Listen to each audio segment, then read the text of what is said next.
ವಿಧಾನಸೌಧದ ಒಳಗಡೆ ಏನು ದೇಶದ್ರೋಹದ ಚಟುವಟಿಕೆ ನಡೆದಿದೆ, ಪಾಕಿಸ್ತಾನ ಜಿಂದಾಬಾದ್ ಅಂತ ಹೇಳಿ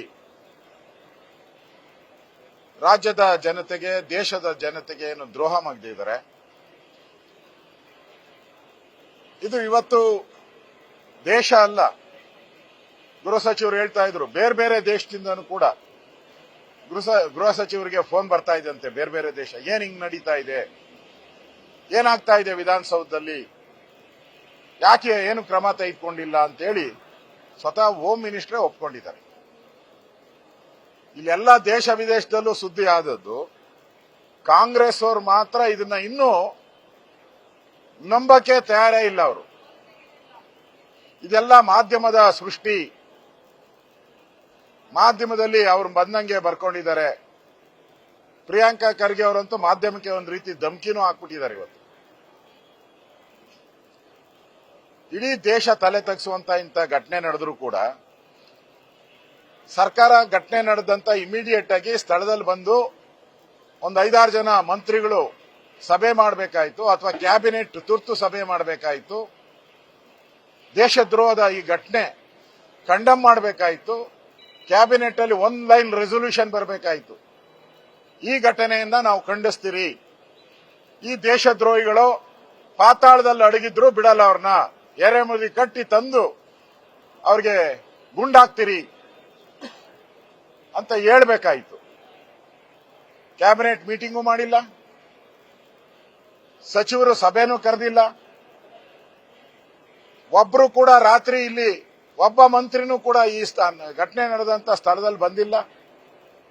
ಯಾರು ಇಲ್ಲಿ ಕಾಂಗ್ರೆಸ್ ಅಭ್ಯರ್ಥಿಯಾಗಿದ್ರು ನಾಸೀರ್, ಅವರು ಕೂಡ ಪಾಕಿಸ್ತಾನ ಜಿಂದಾಬಾದ್ ಅಂತ ಕೇಳಿದ್ದಾರೆ ಅಂತ ಮಾಧ್ಯಮದವರು ಕೇಳಿದಾಗ ಅವ್ರ ಮೇಲೆ ಕ್ರಮ ಮಾಡ್ತೀನಿ, ಅವ್ರ ಮೇಲೆ ಗುಂಡಾರಿಸ್ತೀರಿ ಅಂತ ಹೇಳಿದೆ. ಮಾಧ್ಯಮದವ್ರನ್ನ ಅವ್ಯಾಚ ಪದಗಳಿಂದ ನಿಂದಿಸಿರುವಂತದ್ದು. ಇವೆಲ್ಲವನ್ನ ಗಮನದಲ್ಲಿಟ್ಕೊಂಡು ಇವತ್ತು ಸರ್ಕಾರ ಕೊಟ್ಟಿರೋ ಉತ್ತರ ನೋಡೋಣ ಮಾಡೋಣ ಅಂದ್ರೆ, ದೇಶದ್ರೋಹದ ಘಟನೆ ವಿಧಾನಸೌಧ ಒಳಗಡೆ ಆದ್ರಾಗ, ಎಲ್ಲೋ ಹಳ್ಳಿಯಲ್ಲಾದ್ರೆ ತರಿಸ್ತೀನಿ ವರದಿ, ಯಾವುದೋ ಹಳ್ಳಿಯಲ್ಲಿ ನಡೆದಿದೆ 400-500 ಕಿಲೋಮೀಟರ್ ದೂರದಲ್ಲಿ ತರಿಸ್ತೀನಿ ವರದಿ ಅಂತ ಹೇಳಿದ್ರೆ ನಂಬೋದಾಯ್ತು. ಕಣ್ಣು ಮುಂದೆ ನಡೆದಿರೋದು, ವಿಧಾನಸೌಧದಲ್ಲಿ ನಡೆದಿರೋದಕ್ಕೆ ಸಾಕ್ಷಿ ಕೇಳ್ತಾ ಇದ್ದಾರೆ ಕಾಂಗ್ರೆಸ್. ನಾಚಿಕೆ ಆಗಲ್ವಾ ಇವರಿಗೆ, ಕಾಂಗ್ರೆಸ್ ಅವ್ರಿಗೆ? ಇಲ್ಲಿ ನಡೆದಿರುವಂತ ಘಟನೆಗೆ ಸಾಕ್ಷಿ ಕೇಳ್ತಾ ಇದ್ದಾರೆ. ದೇಶದ್ರೋಹವನ್ನ ಯಾವುದೇ ಕಾರಣಕ್ಕೂ ಸಹಿಸಲ್ಲ ಅನ್ನೋ ಮಾತನ್ನ ಗೃಹ ಸಚಿವರು ಹೇಳಿದ್ದಾರೆ. ಹಂಗಾರೆ ಸಹಿಸಿಲ್ಲ ಅಂದ್ರೆ ಇಷ್ಟು 24 ಗಂಟೆ ಆಯ್ತಲ್ಲ, ಯಾಕೆ ಯಾರನ್ನು ಬಂಧಿಸಿಲ್ಲ? ಯಾರ ಮೇಲೆ ಯಾಕೂ ಕ್ರಮ ಇಲ್ಲ? ನಾಸೀರ್ ಅವರು ಯಾರು ರಾಜ್ಯಸಭಾ ಕ್ಯಾಂಡಿಡೇಟ್ ಇದ್ರು, ನಾಸೀರ್ ಹುಸೇನ್, ಅವ್ರನ್ನ ಯಾಕೆ ಕರೆದು ಎನ್ಕ್ವೈರಿ ಮಾಡಿಲ್ಲ? ಯಾರ್ಯಾರು ಕರ್ಕೊಂಬಂದಿದ್ದೆ ಅಂತ ಅವ್ರನ್ನ ಯಾಕೆ ಕೇಳಿಲ್ಲ?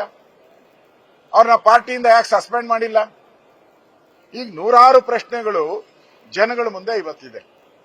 ನಾವು ವಿಧಾನಸಭೆಯಲ್ಲಿ ನಮ್ಮೆಲ್ಲ ಶಾಸಕರು ಇವತ್ತು ಇದ್ರ ಬಗ್ಗೆ ಧ್ವನಿ ಎತ್ತಿದ್ರಿ.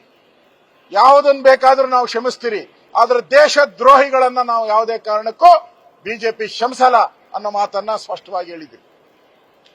ಈ ವಿಧಾನಸೌಧ ಇರೋದು ಪವಿತ್ರವಾದಂತ ವಿಧಾನಸೌಧ, ಜನರ ತೆರಿಗೆ ಹಣದಲ್ಲಿ ನಾವು ಕಟ್ಟಿರೋ ವಿಧಾನಸೌಧ. ಇಲ್ಲಿ ದೇಶದ್ರೋಹದ ಚಟುವಟಿಕೆ ನಡೆಯುತ್ತೆ ಅಂತಂದ್ರೆ ನಾವಿದ್ರೆ ಎಷ್ಟು, ಬಿಟ್ರೆ ಎಷ್ಟು, ನಾವು ಬದುಕಿದ್ರೆ ಎಷ್ಟು, ಸತ್ರೆ ಎಷ್ಟು?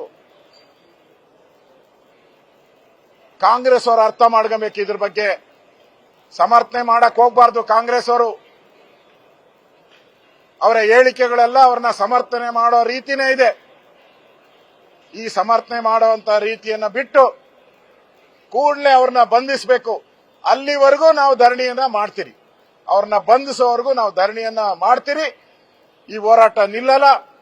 ದೇಶದ್ರೋಹಿಗಳಿಗೆ ಕರ್ನಾಟಕದಲ್ಲಿ ಸ್ಥಳ ಇಲ್ಲ, ವಿಧಾನಸೌಧದಲ್ಲಿ ಸ್ಥಳ ಇಲ್ಲ ಅನ್ನೋದನ್ನ ನಾವು ಸ್ಪಷ್ಟವಾಗಿ ರಾಜ್ಯದ ಜನತೆಗೆ ನಾವು ತಿಳಿಸಬೇಕಾಗಿದೆ.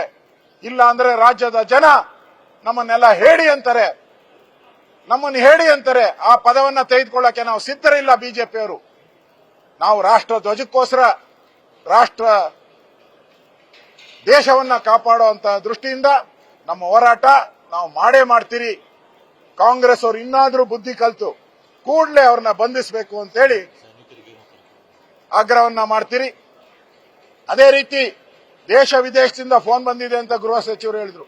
ದೇಶ ವಿದೇಶ ಬಿಟ್ಬಿಡಿ, ನಮ್ಮ ಪಾಕಿಸ್ತಾನದ ಗಡಿಗಳಲ್ಲಿ ಹೆಂಡತಿ ಮಕ್ಕಳು ಬಿಟ್ಟು ಸೈನಿಕರು ದೇಶ ಕಾಯ್ತಾ ಇದಾರಲ್ಲ, ಪ್ರಾಣ ಬಲಿದಾನ ಕೊಟ್ಟಿದಾರಲ್ಲ, ಲಕ್ಷಾಂತರ ಜನ ಪ್ರಾಣವನ್ನ ಕಳ್ಕೊಂಡಿದಾರಲ್ಲ, ಅವ್ರಿಗೇನು ಉತ್ತರ ಕೊಡ್ತೀರಾ ಕಾಂಗ್ರೆಸ್ ಅವರೇ?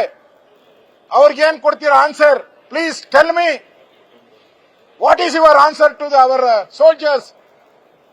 ದೇಶ ಪ್ರೇಮಿ ಸೋಲ್ಜರ್ಸ್ಗೆ ನಿಮ್ಮ ಉತ್ತರ ಏನು ಅಂತ ದೇಶ ಕಾಯ್ತಾ ಇದ್ದಾರೆ, ದೇಶದ ಸೈನಿಕರು ಕಾಯ್ತಾ ಇದ್ದಾರೆ, ದೇಶದ ಪ್ರಜೆಗಳು ಕಾಯ್ತಾ ಇದ್ದಾರೆ. ಇದು ವಿಧಾನಸೌಧದ ಒಳಗಡೆ ಅಲ್ಲ, ಇಡೀ ದೇಶದ ಸುದ್ದಿ ಇದು. ಆ ದೃಷ್ಟಿಯಿಂದ ಎಚ್ಚರಿಕೆಯಿಂದ ಕೂಡಲೇ ಬಂಧಿಸಬೇಕು. ಈ ಆಗ್ರಹವನ್ನ ವಿರೋಧ ಪಕ್ಷದ ನಾಯಕನಾಗಿ ನಾನು ಮಾಡ್ತಾ ಇದ್ದೀನಿ. ನಮ್ಮೆಲ್ಲ ಸದಸ್ಯರು, ಬಿಜೆಪಿ ಎಲ್ಲ ಸದಸ್ಯರು ಈ ಒಂದು ದೇಶದ್ರೋಹದ ಘಟನೆಗೆ ಯಾವುದೇ ಕಾರಣಕ್ಕೂ ಇದನ್ನ ಇಲ್ಲಿಗೆ ಬಿಡಲ್ಲ. ನ್ಯೂಸ್ ಫಸ್ಟ್ ನಿರ್ಭೀತಿಯಿಂದ ನಿಮ್ಮ ಪರವಾಗಿ.